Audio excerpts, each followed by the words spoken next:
The moment a body is found, the clock starts ticking. 48 hours before the trail goes cold.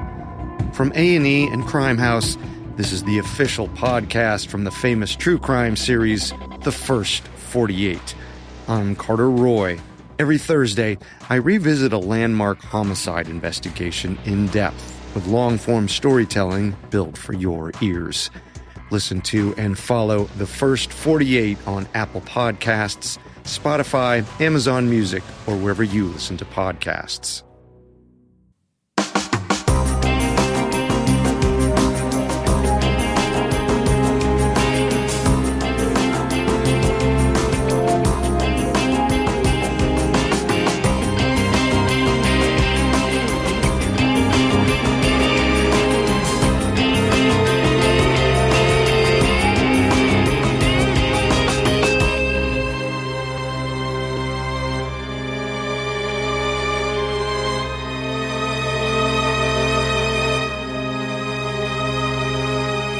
Hello, everyone, and welcome to episode 478 of the True Crime All the Time Unsolved podcast. I'm Mike Ferguson, and with me, as always, is my partner in true crime, Mike Gibson. Gibby, how are you? Doing good, man. And you? I'm doing great. You and I were just talking about cooking. We were.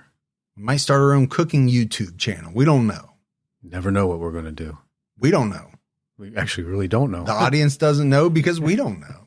Hey, let's go ahead and give our Patreon shout outs. We had Carrie Martins. Hey, Carrie Martins. Gina R. Oh, thanks, Gina. Becky Ross. What's going on, Ross? Deanna. Hey, Deanna. Tina Bishop jumped out to her highest level. Tina, you're awesome. Angela Gunderson. Hey, Angela. And last but not least, D. D as in D-E-E. And if we go back into the vault, this week we selected Flooful. Well, Flooful, we love you. And it's just really fun to say. It is. We also had an amazing PayPal donation from Deanna Gentry. Yeah, she's really awesome. Yeah, thanks to everyone. We have a new episode out right now on True Crime All the Time where we're talking about Denise Huber. She was abducted in the early morning hours of June 3rd, 1991, after her car broke down on the side of the freeway in California. 3 years later, her body was found under shocking circumstances. And this really is a fascinating case, a fascinating trial, right, of what the prosecution alleges and what the defense tries to put forward. So make sure you check that out. All right, buddy, are you ready to get into this episode of True Crime All the Time Unsolved? I am ready. We're talking about the disappearance of Zachary Bernhardt. 8-year-old Zachary Bernhardt went missing nearly 26 years ago on September 11th, 2000. Zachary has never been found, and his case is the longest running Amber Alert in the state of Florida. Not a record you want. No, it sure isn't. Zachary Bernhardt was born on December 18th, 1991 to 20-year-old Leah Hackett. The Tampa Bay Times reported Zachary has seen plenty of turmoil in his 8 years. Public records indicated that Leah had 11 addresses in a 14-year period. Other reports said she had multiple jobs, sometimes couldn't pay her rent, and enjoyed going out to bars. So when you say an 8-year-old had seen plenty of turmoil in his life, well, I mean, what does that mean? Yeah, 11 addresses in a 14-year period, that's a lot. That could have meant that he had a new address every year, just about. Could have. During his life. Now, mother has multiple jobs. I don't know what that means. Enjoyed going out to bars. Okay, people do. But it sounds like they're saying it as a negative. Like it impacted his life. Negatively. Yeah. Without going into all of the detail. When Zachary was born, Leah was living with her boyfriend, Jason Hibbert. She moved out after a paternity test showed he was not Zachary's father. And that sometimes can end a relationship real quick. Yeah, it's going to cause some tension. Now, Zachary's biological father has not been publicly identified, and he was not involved in Zachary's life. Leah chose to give Zachary her mother's married name. Leah's second child, a daughter, was born in 1994. By this time, Leah had moved to Chelsea, Michigan. Neither family members nor public records stated where Zachary was at this time per the Tampa Bay Times. Leah was in a relationship with Robert Jacques III, an engineering student at the University of Michigan. She lived with his parents in Chelsea during her pregnancy. After her daughter was born, Jacques sued Leah for custody. A judge allowed her to return to Florida with her daughter, which she did in 1996. Well, if a judge allowed her to return to Florida with her daughter, the judge felt like she was capable of parenting. But here's the thing that really struck me. We don't really know where Zachary was. I mean, maybe he was with Leah during this point, but public records didn't indicate it. Family members didn't indicate it. So it kind of makes it seem like maybe he wasn't. Yeah, because we just don't know. But I think if there was anything negative around that, I would think that Jock would have brought it up during the trial to try to win custody of his daughter. Yeah, well, we don't know if he did or not. We don't even know how much, if anything, he knew about Zachary. Jacques came down to visit one Saturday in June. Leah met him to drop off their daughter and Zachary. She wanted him to watch both children because she was going out, which he might have thought was a little strange. But, you know, if that's what he had to do to see his daughter, maybe he decided, okay, this is what I got to do. Yeah. He paged her repeatedly, but didn't hear back. He and Leah's older sister, Billie Jo Jimenez, called the sheriff's office the next night to report her missing. But then Leah showed up on Monday. Jacques took his daughter back to Michigan, and a judge ruled she should live with her father. Probably wasn't helpful. She went MIA for a few days there. No, I'm sure he brought that up and used it as ammunition. After returning to Florida, Leah went to Ybor City, where she met Matt Geddes, a Coast Guardsman. She moved into his apartment, and Zachary was living with her sister in Plant City. So again, I don't know how much Zachary was living with his mom. A lot of inconsistency. Yeah, throughout some of these years. Leah's sister, Billie Jo, explained that the whole family helped raise Zachary. Leah ended the relationship in November 1996. A few days later, Geddes found Leah visiting at another man's home. Later at his apartment, he shouted at her to move out and shoved her. She called 911.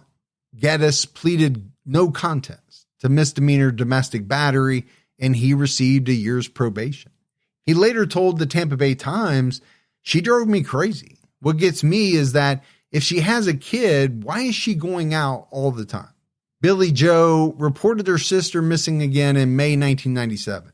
After being unable to locate her, she told police she was worried because Leah had threatened suicide in the past and likes to drink. She also said Leah hadn't been to work in 2 weeks. Leah called in saying her mother died, but this wasn't true. Leah got in touch with her sister just a few days later. Maybe she was on a bender. Yeah, I mean, she definitely had a pattern, right, of being out of touch with friends and family for extended periods of time. And I don't want to paint this woman in too bad of a light, but the papers are kind of doing that. Yeah, I mean, she's not going to get the Mother of the Year award right now. No, not according to all the things that they reported, and even a lot of the things that her sister said. Yeah. They don't paint her in a great light. And it's hard to be a good mom if you're away from your child for extended periods of time. Well, thankfully, there was a lot of other family members who stepped up to help raise Zach. Yeah. And maybe, Leah had some things that she needed to work through. Leah and Zach eventually moved into an apartment complex in St. Petersburg. Leah worked as the apartment manager in exchange for having her rent and utility bills paid. She lost her job 3 months later. I don't know how you lose a job like that. Probably by not doing it. It's how you lose most jobs. In September 1998, Leah wrote in a court document that her boss, Richard Martinez Jr., barged into her apartment, pushed her, and ripped her shirt while trying to get keys from her. This occurred in front of Zachary. Leah requested an injunction.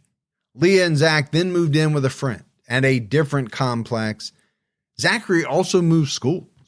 And his teacher, LaRue Pearson, recalled during her meeting with Leah that she claimed she was dying of cancer.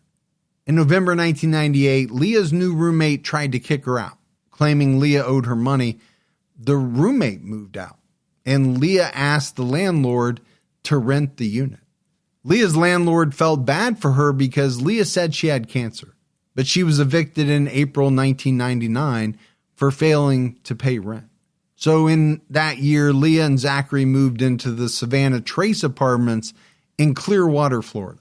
And I think we're getting a real sense here, right, of how unstable an environment this really is. Yeah. And you got to feel bad for Zachary. Of course. Moving houses, moving schools all the time. And why? It seems as though it's because she can't keep a job, so she can't pay rent. But why can't she keep a job? There's something there, right? I think that's the underlying question. And we don't know the answer. It could be because her sister said she likes to drink a lot. One of her ex-boyfriends said she likes to go out all the time. That's a big part of it, possibly. You know, if you go out and drink a lot, you stay out late, it kind of makes it hard for some people to keep a job. It does. But sometimes people drink for a reason, right? I mean, they're going out to mask something. Right. And we would know what that is. Yeah. Leah befriended her neighbor, Deanna Williams, who had a daughter close to Zach's age. Leah sometimes babysat Deanna's daughter. The women grew apart when Deanna, tired of taking phone messages for Leah, who didn't have a phone, in July 2000, she decided not to let Leah babysit her daughter anymore. And I think that tells you a lot. It does. Although he experienced some challenges, Zachary was said to have been a happy boy who did well in school. He was described as smart and well-mannered. His principal said his mother was an involved parent who volunteered at a school event. Zachary was Leah's whole world, and there was no indication anything was wrong. And that's an interesting statement because it could be that she really didn't have her life together, but she still could have been a pretty good mom. Yeah, that's true. Now, it wasn't great maybe for Zach to have to move all the time, to go to different schools, but that doesn't necessarily mean she didn't love him. And she could have showed, great affection and all of that. There's just a lot we don't know. Neighbors reported that Zach played outside the apartment complex with other kids, but always let Leah know where he was and obeyed her instructions to return home on time. On September 6, 2000, Leah was notified she would be evicted from her apartment for not paying rent. Zachary went missing in the early morning hours of September 11th, 2000. At the time, Leah was working nights as a telemarketer, so she kept a late schedule. She had the night off, but she decided to stay up all night so she could wake Zachary up for school on time, as she had overslept once before. Zachary went to sleep in her bed. Leah tried to keep busy by cleaning the apartment, taking out the trash. In the early morning hours, Leah left the apartment for about 15 minutes for a walk and a swim in the community pool. She left the apartment unlocked while she was gone. When Leah returned, Zachary was missing, and she called the police at 4:47 a.m. I mean, it's a little strange to leave your kid alone to go for a walk and a swim, early in the morning like that. But maybe it's something that she's done before. She wasn't concerned. Well, I would be, I guess, less concerned if I at least locked the door. Yeah. It was said that none of Zachary's belongings were missing, and there were no signs of a struggle in the apartment. Zachary's grandmother, Carol Bernhardt, remembered getting the phone call that Zachary was missing. Carol recalled to the National Center for Missing and Exploited Children. She was all upset and crying and told us that she couldn't find Zachary, that someone took her baby. Now, they thought everything would be over quickly and that Zachary was just hiding somewhere in the complex. But when he wasn't found at the complex, authorities launched a large-scale search. That's what I thought, that would have been found. But when he wasn't, I thought, well, maybe when his mom was out walking around or swimming, he woke up and went out the door to try to find her and then went missing. Yeah, that's a good thought, right? Maybe he woke up, couldn't find his mom, and got worried and went looking for her. The family emphasized that Zachary was not the type to run away. He was a loving child. He was afraid of the dark. And he wanted to have perfect attendance in school. And I think all of these things are important, right? When we talk about people possibly disappearing. Well, first of all, my thought is, Gibbs, this is an 8-year-old kid. Yeah. I don't know how many 8-year-olds deliberately make the decision that they're going to run off and start a new life, because it's not easy for an 8-year-old. No. Not that young kids don't run away. They do. Sometimes they pack a bag, they make a show out of it. They walk about, halfway down the sidewalk, and then they look back at you to see what you're going to do about it. Right. A lot of parents have experienced that. But then you also get into, he's afraid of the dark.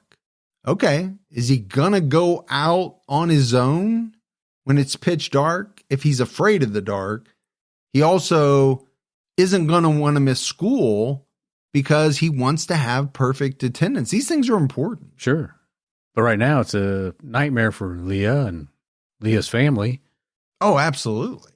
Zachary's grandma also told the NCMEC that he was the type who never met a stranger. He liked talking to people. And that can be, a great characteristic to have. But, it can also get kids in some trouble. Sure. Can work against you. If you think everybody's good, it's okay to talk to everybody. You never really met a stranger.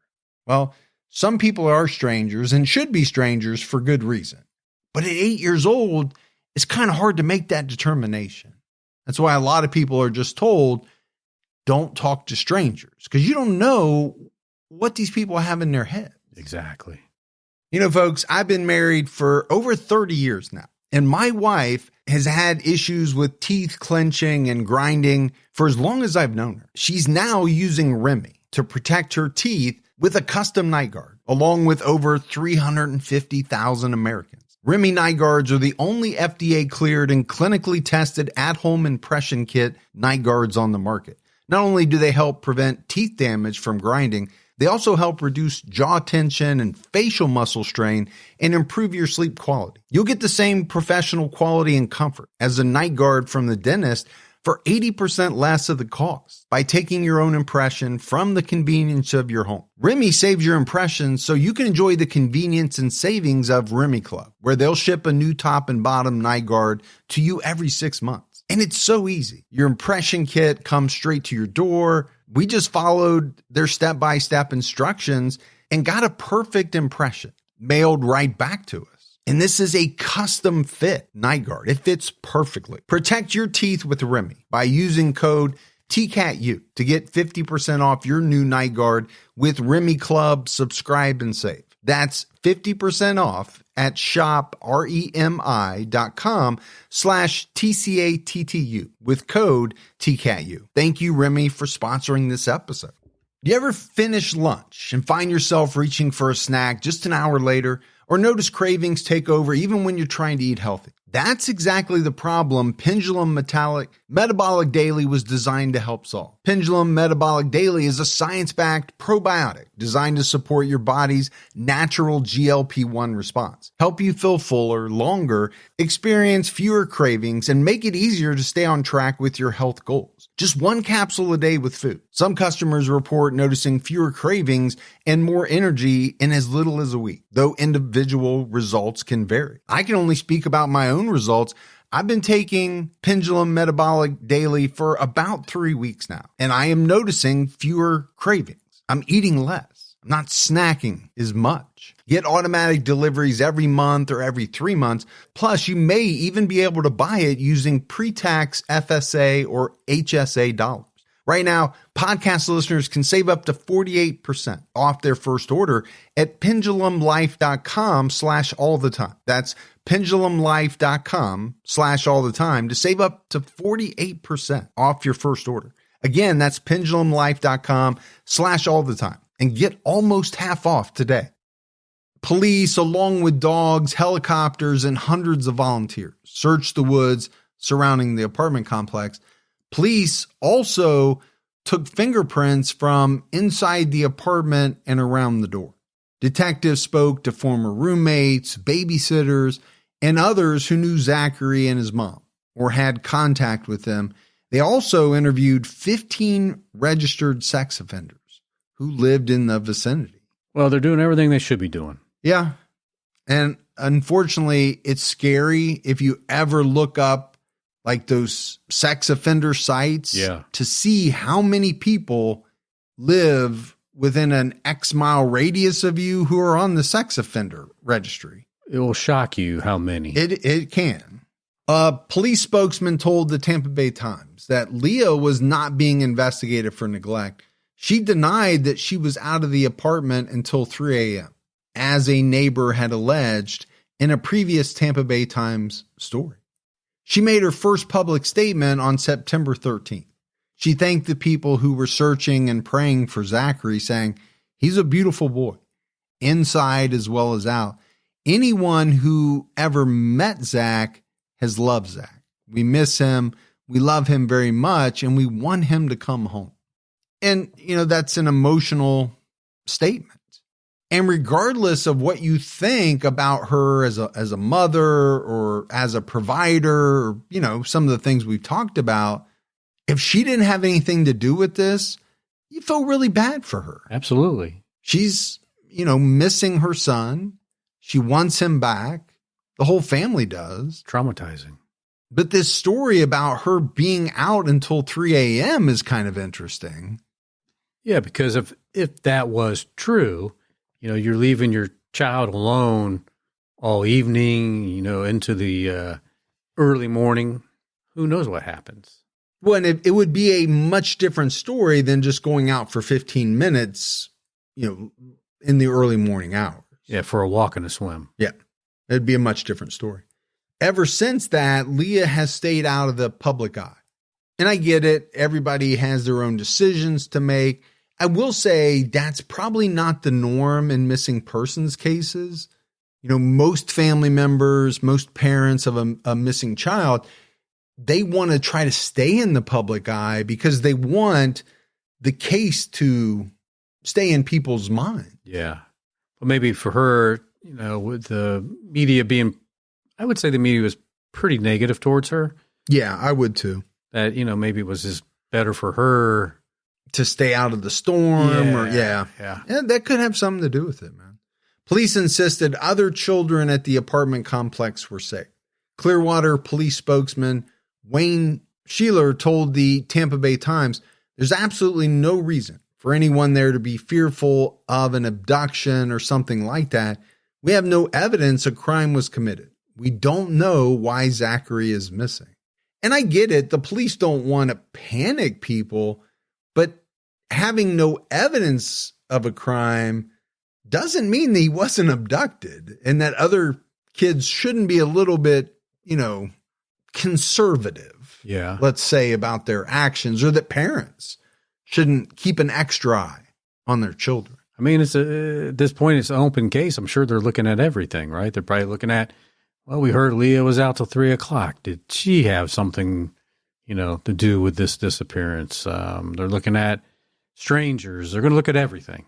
Nothing's off the table at this point. Well, to me, if police make a statement like that, they're either trying to put the public at ease, or they know something that they're not revealing. Like they think they might know who had a hand in this, and that person wouldn't be a danger to anyone else. By day 5, detectives had hundreds of tips to review. Several of Leah's sisters and other family members went to the Clearwater Police Department to talk to detectives and ask questions about the investigation. And the whole family's diving in. Yeah, I think they were all concerned. Let's not forget, many of them had helped raise Zach. True. He had lived with some of them, right, for periods of time. By September 18th, police had impounded Leah's car. Officials said this was routinely done to preserve potential evidence and would not comment on what, if anything, was found. That's interesting. It is. I mean, what is the public left to think? How could you take it as anything other than, I think they might be looking at his mom. And I think you'd have to look at everybody until you got some type of concrete evidence or alibi. I think you have to do that. Spokesman Wayne Scheller said investigators had neither proven nor disproven Leah's story, but they had no reason to discount her statement. And I don't think you can discount it unless you have proof. Yeah. One of Leah's sisters, Denal Donnelly, told the Tampa Bay Times that Leah thought someone took Zachary while she was out walking. She also said that her sister had always been a night owl, adding, "I think it'll turn me around and it will really surprise me if Leah's suspicions turn out to be a dead end." She also emphasized that Leah was a wonderful mother who encouraged her son's artistic creativity. So the one thing you don't have here is a bunch of family members thinking she had anything to do with it. Which is good. Yeah, I mean, a lot of people are coming forward and saying, hey, she was a good mother. Family, you had a principal who said that. Meanwhile, police were asking other nearby jurisdictions, as well as the Florida Department of Law Enforcement and the FBI for assistance. On September 27th, police said for the first time, they didn't think Leah told them everything she knew. And that's kind of a bombshell. It is.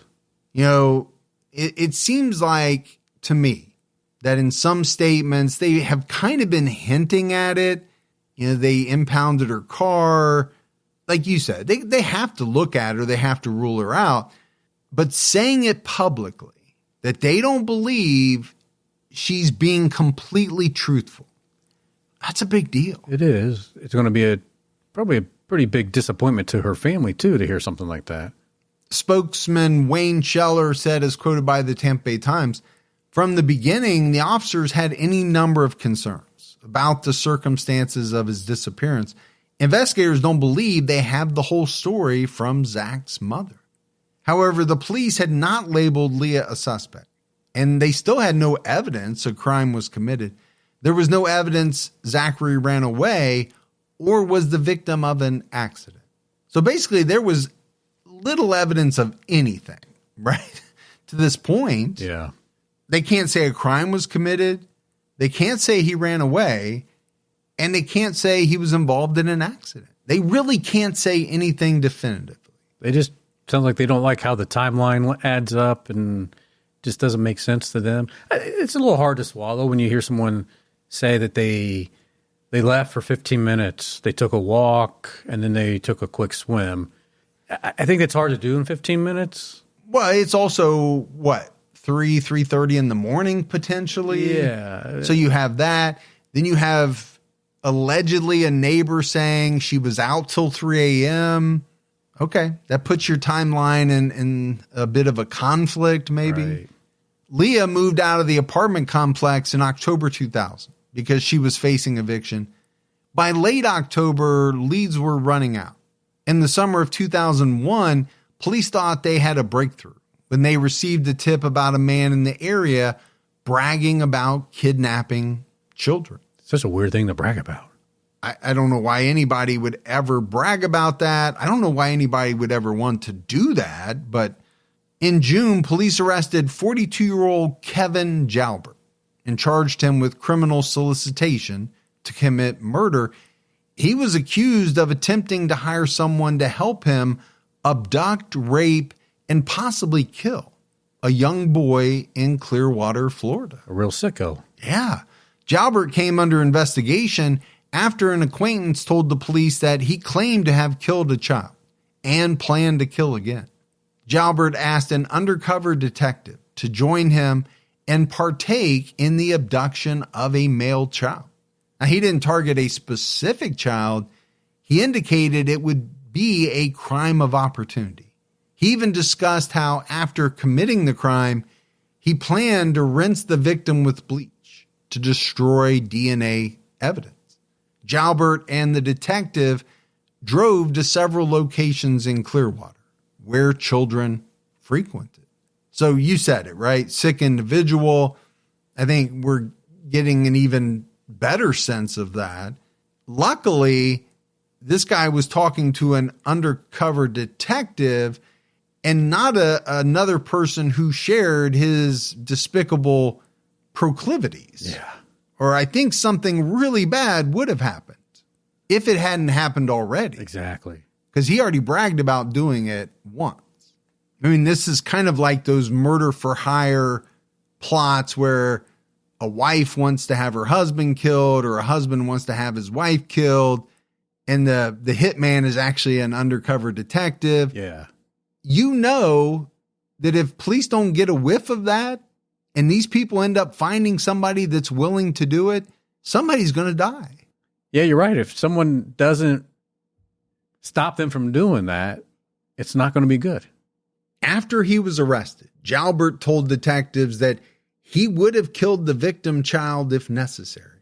Per the Tampa Bay Times, he also said that he has done this many times in the past.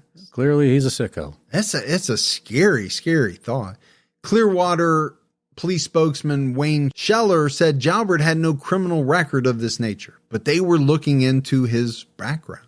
Well, I would sure hope so. Yeah, I would think so too. Police had also looked into whether Jalbert was involved in the disappearance of Zachary Bernhardt, as well as other missing children's cases in Florida. When questioned, Jalbert denied having anything to do with the boy's disappearance. Investigators initially thought he failed a polygraph. When asked about Zach, the final results of that polygraph were not released to the media. Jalbert's mother, Agnes, told the Times that detectives came to her home and showed her a photo of Zachary and asked whether she knew where her son was. Around Labor Day 2000, she said he was at his home in Citrus County. So, I mean, we talked about this guy and how bad it seems, he was.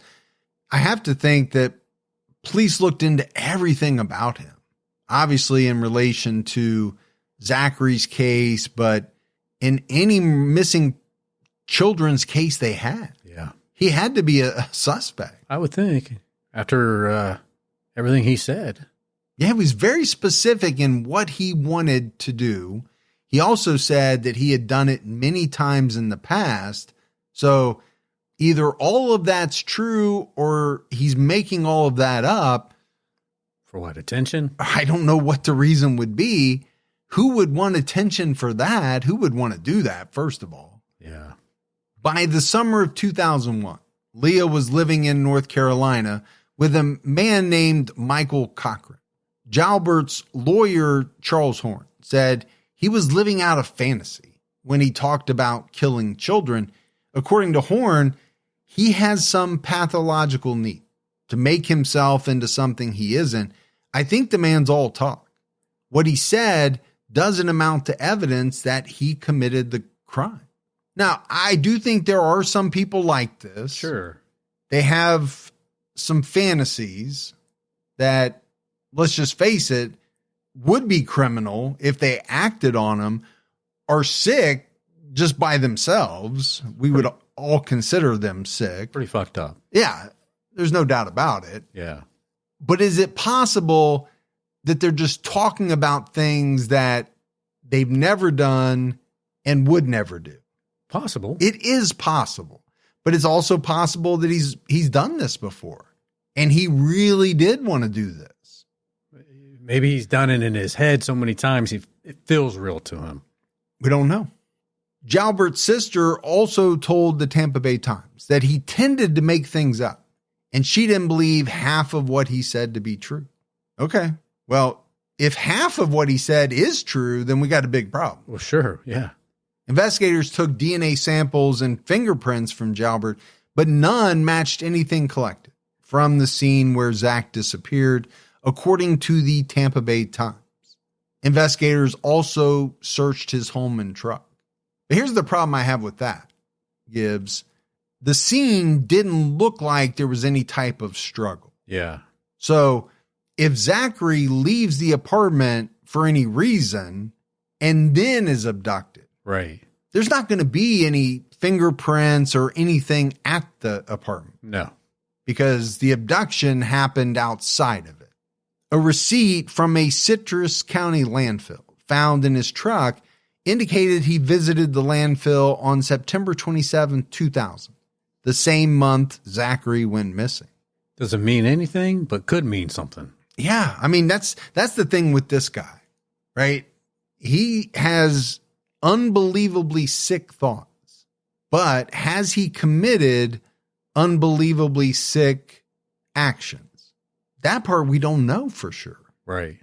Could it be that he just happened to go to the landfill the same month that Zachary was abducted? It absolutely could be. Yeah, could be. Could it be that he abducted Zachary and disposed of his body in a landfill? Maybe. Yeah, possibility there too. Detectives also found child sexual abuse material on Jalbert's home computer. He would be charged with 40 counts of possessing what was back then called child pornography. Investigators said he had at least 40,000 images on his computer. Wow. 40,000. Yeah. Well, this guy was definitely sick. Yeah, we knew that, but it's getting worse. It is. Right? I mean, with everything that comes out about this guy, oh man, he needs to go away for a long time, regardless of whether he, has killed or abducted anyone. That part we still don't know. True Crime All the Time Unsolved is brought to you by Progressive Insurance. Do you ever think about switching insurance companies to see if you could save some cash? Progressive makes it easy. Just drop in some details about yourself and see if you're eligible to save money when you bundle your home and auto policies. The process only takes minutes, and it can mean hundreds more in your pocket. Visit Progressive.com after this episode to see if you could save. Progressive Casualty Insurance Company and Affiliates. Potential savings will vary. Not available in all states. An officer in Massachusetts who knew Jalbert before he moved to Florida told an investigator that Jalbert had been under investigation for the 1994 abduction and sexual battery of a 6-year-old boy. The boy viewed photos of Jalbert but could not make a positive identification. And that's a tough ask of a 6-year-old boy. I really think it is. Sure it is. And even if he does make the positive identification, is a defense attorney going to have to grill a 6-year-old boy on the stand? Man, that's going to be tough for him. Just months after Jalbert was arrested, the entire country was shocked and devastated by the 9/11 terror attacks in New York City. And as we know, this day also marked 1 year since Zachary went missing. He went missing on 9/11/2000. Yeah. A local TV station was planning to broadcast a story about Zach in hopes of generating tips. Zach's family gathered around their TV to watch the coverage. Instead, they saw coverage of the 9/11 attacks, as we all did. Sure. And most of us who were alive during that period or watched TV during that period, we can still remember it vividly. I know I do. I remember where I was, and most people do. But you and I have done a number of cases that happened on or around 9/11, and there's no doubt that it had a big impact on some of the cases. Yeah, I mean, the cases took a backstage to this, the 9/11 event. Yeah, absolutely. And I think, this is what's going to happen here, right? I mean, the family's looking forward to seeing something come out, but unfortunately this terrible event happened, and now Zachary's story is not going to air. But here's the thing. Every year, the same thing is going to happen. Yeah. Because the anniversary of his disappearance is always going to be the anniversary of 9/11. Right. So his disappearance has been overshadowed by that ever since it happened. Sure. His family told the NCMEC they understand why the terrorist attack has dominated the news, but they also know that the best way to find missing children is to have their photos in the public eye. A second child was abducted from the Savannah Trace apartment complex on New Year's Eve, 2001. The 5-year-old boy was playing with a 6-year-old and an 8-year-old child outside his building around 6 p.m. A man in a white truck attempted to lure the children with treats. One of the children said the 5-year-old was forced into a vehicle. The other said he wasn't. One child said he was taken from a playground. The other said the parking lot. I mean, they're 6 and 8-year-old kids. They're not going to, be able to give you solid information. Yeah, they might have differing stories.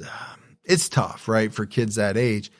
The next day, January 1st, 2002, the boy was found in a trash bin in Bushnell, about 80 miles away. But he only had minor physical injuries and was rescued by a passing motorist who saw him near the bin. Yeah, thank goodness for that. That's amazing. Sure is. Because when you hear that a 5-year-old is abducted and later found in a trash bin, you kind of almost automatically assume that that person is dead. Yeah. But he was found alive. The boy reported that he was inside a white truck with decals of ice cream cones and professional wrestler Stone Cold Steve Austin. He said the abductor stopped several times during the drive. At one point, the man stopped to buy himself something to drink, but got nothing for the boy. And that's pretty good information from a 5-year-old. It is. Also, decals of ice cream cones screams that this might have been an ice cream truck. It's also kind of a stereotype. Yeah, the creepy man in the ice cream truck. Yeah. Now, I don't know why the 6 and the 8-year-old would have said white truck and not ice cream truck, but it was said that these decals were on the inside of the truck. Maybe they were on the outside too, and these kids just didn't notice it. I don't know. Or maybe this guy used them to put on the outside of the truck when needed. Yeah, that's possible. Investigators hoped surveillance footage from I-75 would help identify the man. However, to this day, the abductor has not been located. In March 2002, authorities announced they were scaling back the investigation in the Zach Bernhardt case, but it would still remain a high priority, and they would quickly follow up on new leads. On February 13, 2003, Kevin Jalbert was convicted of solicitation to commit murder, sexual battery, and kidnapping. He was sentenced to 40 years, which was effectively a death sentence because he was suffering from HIV and cancer. The jury heard that Jalbert claimed to have abducted and raped over 1,000 children in his lifetime, and he bragged about killing 5 children. Well, he's getting everything he deserved. Jalbert told Tommy, an undercover officer, that he planned to do it again. Yeah, absolutely. This man does not deserve to ever walk the streets again. During his trial, the defense argued that this talk was just a story he used to try and impress Tommy because he was attracted to the undercover officer and thought his bravado would convince him to have sex with him. The plans to abduct and murder a child were just a fantasy, and to imprison him for that would be, quote, thought policing. Now, I've heard that term before, thought policing. Yeah. I don't think it applies here. I think that's a real stretch by the defense. Something we hear a lot, right? The defense has got to throw out all kinds of different things. They don't have a lot to work with, I'm sure, in defending this Jalbert. But the other thing I thought was strange was, so he's attracted to this undercover officer, and he thinks the best way to get with him is to talk to him about plans to murder and abduct a child. Well, I think because the undercover cop was playing that role. Yeah. Yeah. Okay. Maybe I understand that. I think he was trying to feed into that. I guess in a vacuum, it doesn't make any sense at all. But when you add that in, maybe he did think that would help. But I still don't buy either one of those arguments. The jury heard how the investigation started in the spring of 2001 when Jalbert told Dale Helmbrecht that he abducted and killed a child in Clearwater. Helmbrecht repeated what Jalbert said to Clearwater police. So that's when investigators decided to get an undercover detective involved and persuaded Helmbrecht to introduce Tommy, the detective, to Jalbert. Helmbrecht and the detective visited Jalbert at his home, and within minutes, Jalbert discussed his desire to abduct a child. Within minutes of meeting this guy. Didn't take any time. That's what he starts talking about. They agreed to meet the next day in Clearwater. Jalbert showed up with bleach and a funnel, which he said he would use to wash evidence off the victim's body. They drove around for 2 hours, and Jalbert pointed out children he saw along the way. He also described previous encounters with children. Detectives were listening to this conversation as it was happening, and they became particularly interested when they drove to the Savannah Trace apartments, where Jalbert pointed out a unit and said he abducted an 8-year-old boy from there. He said, "I knew where the kid's bedroom was, and I just went up there one day and took him out in his pajamas, carried him downstairs, threw him in my truck, and took him in the woods." He claimed the child was wearing Scooby-Doo pajamas and Mickey Mouse underwear, which Zachary was not wearing at the time of his disappearance. He also said the unit had an old plaid sofa, which didn't match the furniture in Zachary's home. Now, could he have been saying some of this about, an 8-year-old was living there and I'm the one that did it because he heard about it on the news? Yeah, I absolutely think he could have. But when we talk about the thought police, okay, I don't think you can convict him of that. No. Talking about that when there's no evidence that he did it.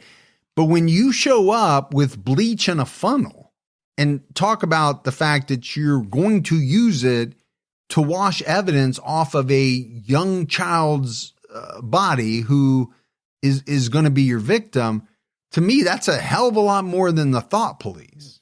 Feels like there's some intent there. When the detective asked Jalbert if he really killed children, he said, "I swear on my husband's grave," referring to his partner who died of AIDS several years earlier. During questioning after his arrest, Jalbert denied intending to go through with his plans and denied abducting Zach Bernhardt. However, as we did talk about, he later failed a polygraph. But people that believe in their mind that they have done something, even if they haven't, but they believe they have, I don't know if you can pass a polygraph like that. If you really believe that you have done something, I think it could backfire on a polygraph. Oh, you're saying that he didn't really do it, but in his mind he thinks he did it. And so if he says no, he's going to fail? Yeah. Yeah, well, it's possible.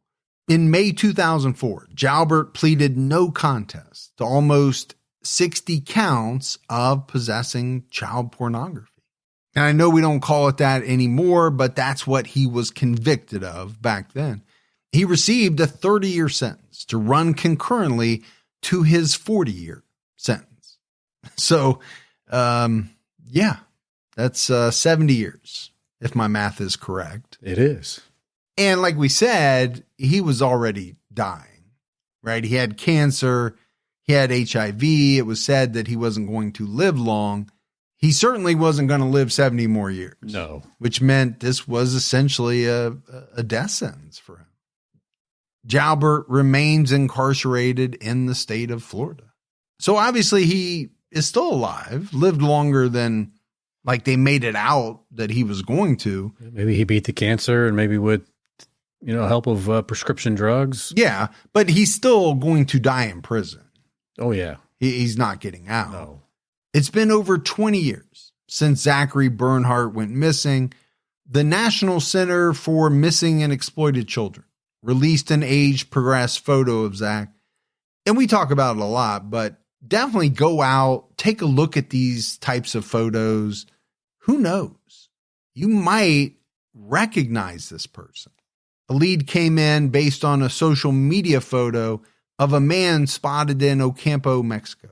Many people thought he bore a striking resemblance to Zachary's age progression photo.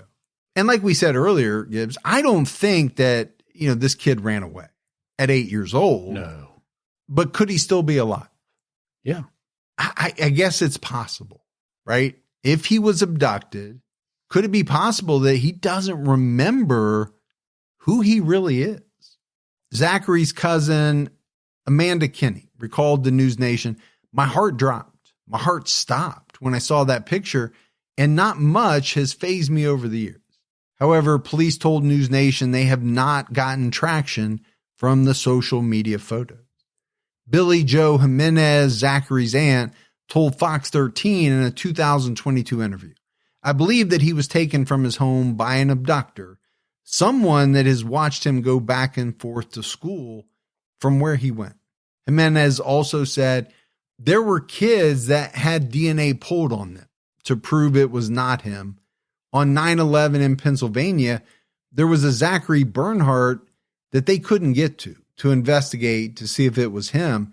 It's been very hard to have coverage for him since he's missing on 9/11. Yeah, you said that earlier. It's got to be tough. It's really not fair for the family and obviously, Zach's case, but it's uncontrollable. Yeah, there's nothing they can do about it. No. Right? The anniversary of 9/11 is not going to go away. It's always going to be remembered and thought of, and the people who died are going to be remembered. It's going to overshadow most things on that day. Yeah, but it has, and it will continue to do so. Deputy Chief Michael Wallach, who's been involved in the case from the beginning, told Fox 13 in 2025 that detectives collected over 350 pieces of evidence. Zachary's case file consists of 35 binders. Wow. It seems like a lot. It does. This information was recently scanned into a searchable document, which makes it easier for an investigator to look through the document. And that technology is always going to help. It can't hurt. Yeah. Right? To make things easier to find.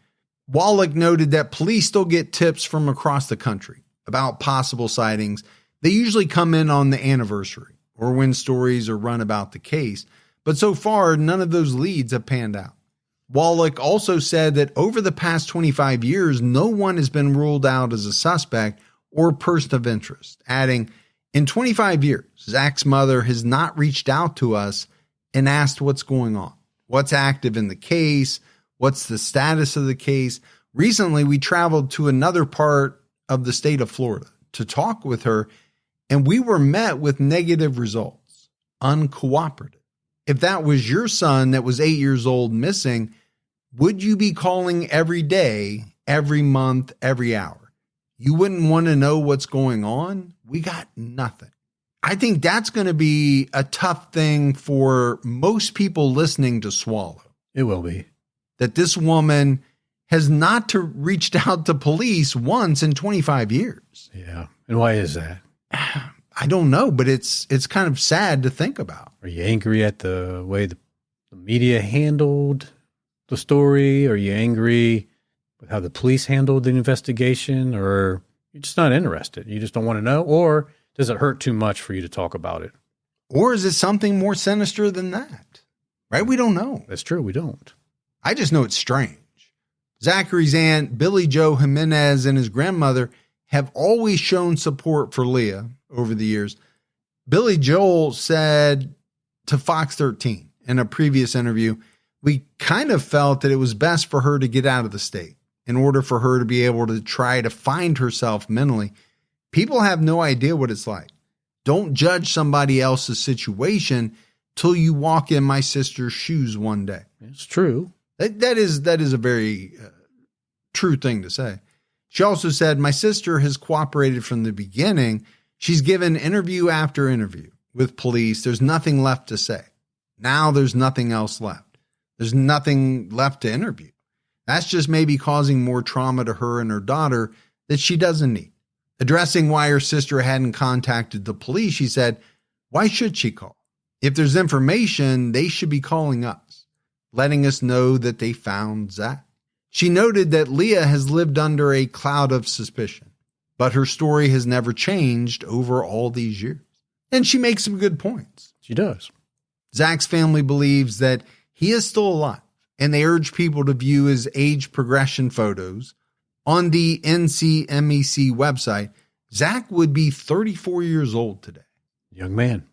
Both the family and investigators believe this case is solvable, and they hope someone will come forward with a lead that will help the investigation. At the time of his disappearance, Zachary was 4'6" tall and weighed 60 pounds. He had straight blonde hair and blue eyes. He also had a small scar on the bridge of his nose, chin, and lower lip. Anyone with information on Zachary's disappearance is asked to call Detective Daniel Bieber at 727-562-4242. So Gibbs, as we wrap up this case, I think Zach's mom, Leah, did get quite a bit of bad press. She did. I don't think there's any doubt about that. And to me, it is strange that she hasn't reached out in 25 years. But none of that necessarily means that she had anything to do with her son's disappearance. You look at this guy, Jalbert, we talked about at length. Yeah. He was a terrible human being. He was. The problem is there's just no evidence that he had anything to do with Zach's disappearance. He said he did, but none of the details he gave lined up. Does it mean anything when he says he had on this type of underwear and this type of pajamas? I mean, maybe he doesn't really know what underwear and pajamas the kid had on. It's true. But it could be exactly what you said. He heard about it on the news or he read about it in the paper, and he was trying to impress this guy or make himself out to be badder than he actually was, which is hard to do because he was pretty bad, pretty nasty. And then you got this guy in this white truck who to me is very interesting. Yeah. He actually did kidnap a very young boy, left him alive. Yeah. Could he have been responsible? Possibly. I mean, the sad thing is that there was probably multiple people in that area that could have done something bad.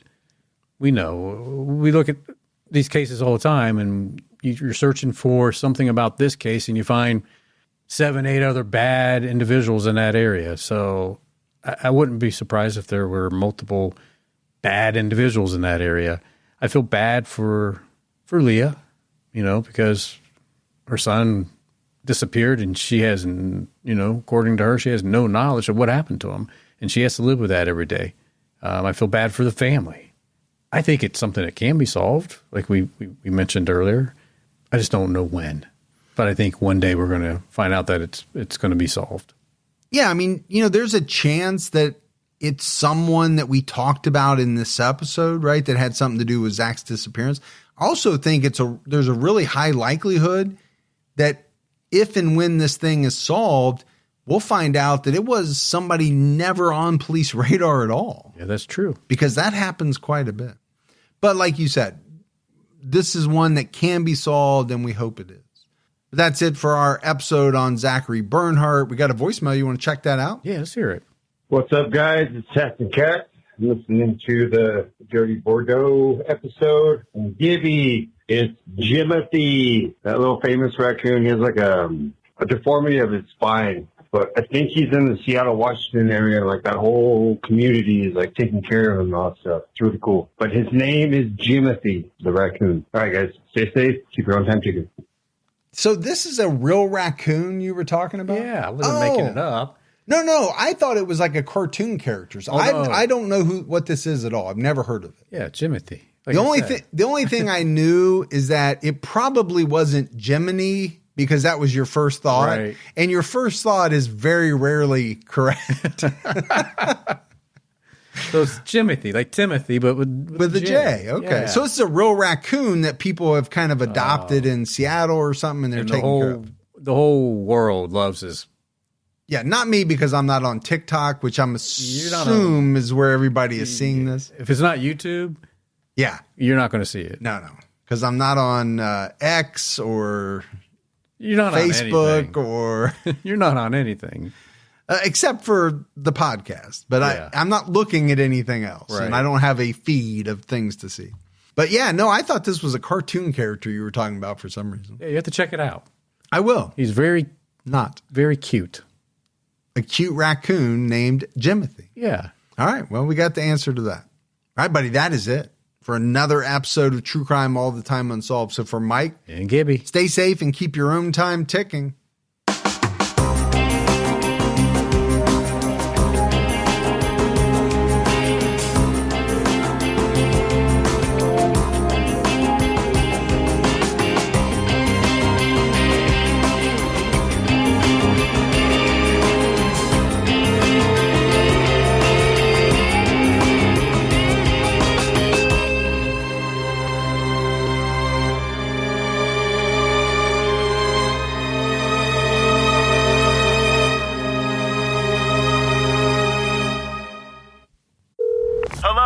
Welcome to Pluto Phone. If you know the name of the movie you'd like to see, just stream it for free on Pluto TV, where all your blockbuster favorites are landing all summer long. Catch Anchorman, The Legend of Ron Burgundy. Fantastic. The Matrix Trilogy. Welcome to the real world. Mean Girls. Shut up. Titanic. I'm the king of the world. And so much more. For showtimes, press nothing. They're free 24/7. That is so fetch. On Pluto TV. Stream now. Pay never.